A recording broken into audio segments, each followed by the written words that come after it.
Chuck here from Timber Dogs Bushcraft. I'm out to a area I've been to a few times and it got knocked apart, looks like by deer. There's a lot of deer rubs here. Must have been coming through here pretty heavy.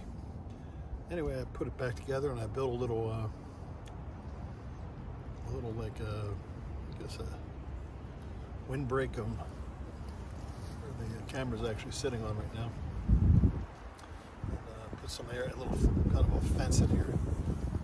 Kind of guide the deer around my shelter as they're going around. And it might actually act as a good ground blind in the hunting season if it lasts that long. Just threw it together real quick. My seat was already here. Had to rebuild this area behind me a little bit, just a little bit of a shelter camouflage thing. Anyway, I got Ellie out here. She's hanging out over there. I'm gonna let her clean the frying pan after it cools down a little bit. And it's getting out. I've had a busy month or two here at work. Haven't had a chance to get out. Also, I've been I built myself a workshop on my property. A little tiny thing, but just enough for me to get some small projects done, and maybe if I can fit my canoe in there to redo my canoe, maybe over next winter. And that's what's been keeping me real busy. And so anyway, a little bit of a Starbucks Via with some Swiss Miss and a little bit of sweetener in there, courtesy of Jack Daniels. So I'm gonna kind of hang out, finish up, clean up, and get back to you. Dishwashing service. So once in a while people ask what kind of knife I'm using, and I really rotate knives. I have a couple of really nice knives. I got a battle horse knife, bushcrafter, I just love. It's one of my favorite bushcraft knives. I got a really nice knife from France, a guy named Dominique. He's a custom knife maker. My wife was in France and ran into him and bought me a gift, and that's one of my favorite bushcraft knives too. But my general everyday beater is this baby right here, my BK2. The reason I think I use it more is because it's not a bad chopper. It's great for splitting down. If you're going to do some, if you're going to split down some wood, you can actually use this. You know, you can baton wood with this thing. It's a beast. It's not going to bust up. And it's got a little hammer thing on the other end. I can drive things with it. It's kind of a good utilitarian knife. I tend to use it more in the shoulder seasons when I don't always bring an axe. I mean, I brought an axe today because I knew I was going to do some work out here, but like in the warmer weather, I'm not actually getting a lot of firewood together, and I can use a saw for most of my firewood, but I can split small firewood down and kindling with this thing without carrying an axe. But I've just been grabbing it lately. I don't know, I kind of rotate through. But I gotta tell you, one of the things I've been using the most lately has been this. It's a Leatherman's Signal. I got out of Leatherman's for a while. I had them years ago. I got one of the first Leathermans, and I love the head on my belt all the time. But you had to put it in a little like a holster, you know what I mean? It came with one. And eventually I just got over having this holster on my thing. And also the Leatherman, I beat the death out of it. I think that Leatherman's got to be 26, 27 years old. I still have it. I leave it in my gun kit, and I can use it as a tool to work on the guns if I'm out shooting. But the knives are kind of dull on it, and it's So I didn't carry a Leatherman for a while, and I was bouncing around with a lot of different pocket knives. And then I saw this little Leatherman Signal, and it's got a belt clip on it. So I figured I'd give it a try, and I absolutely love it. It's actually made for bushcrafting. It's designed, it's got a little ferro rod right there. That actually pops out of the knife, and you can strike it. This is a knife sharpener here. I've actually used it. It actually works really well.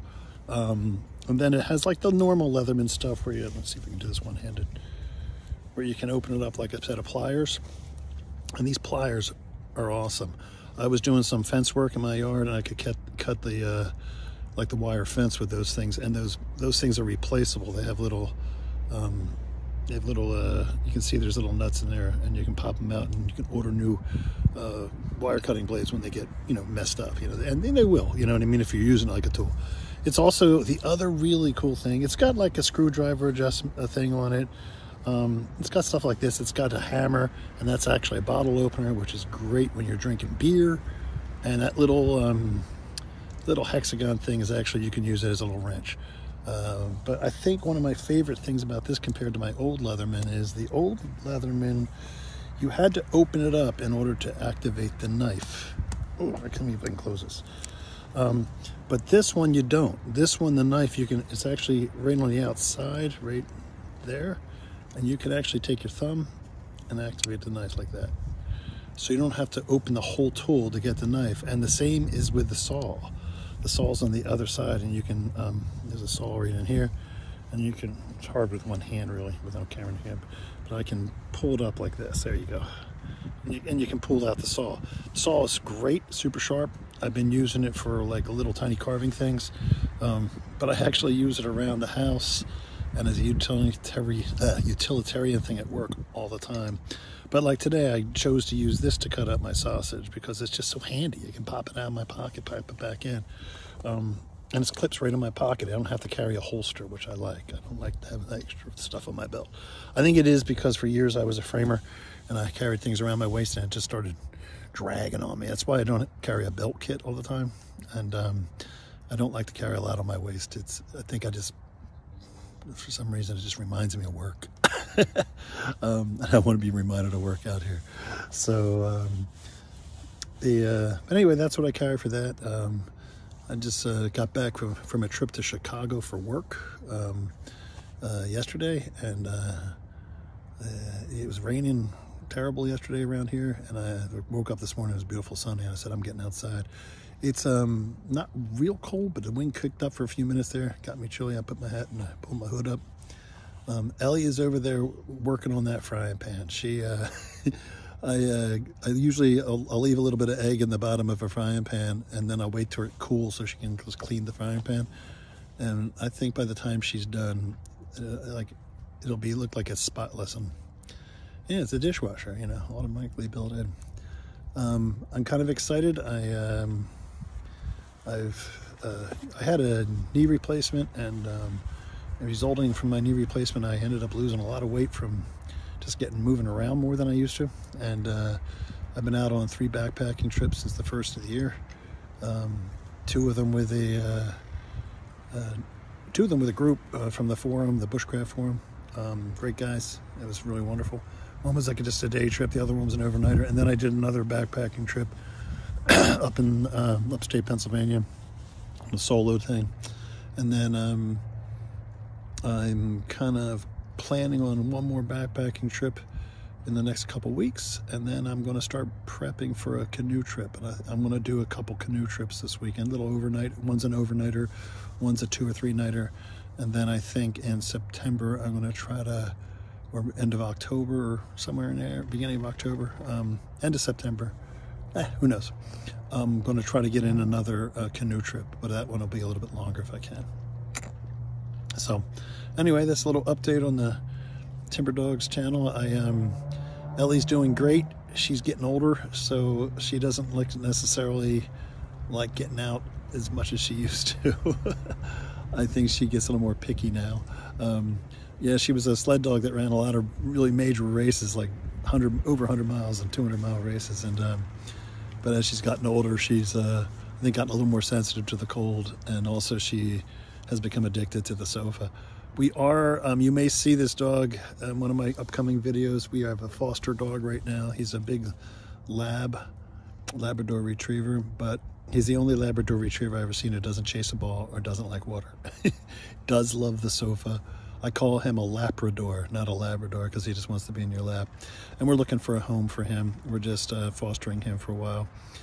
He came with us with no manners. My wife is a trainer, dog trainer, among many other things she does. And we're working on him to get him some manners, and we can place him in a really nice home. I think he'll do real well.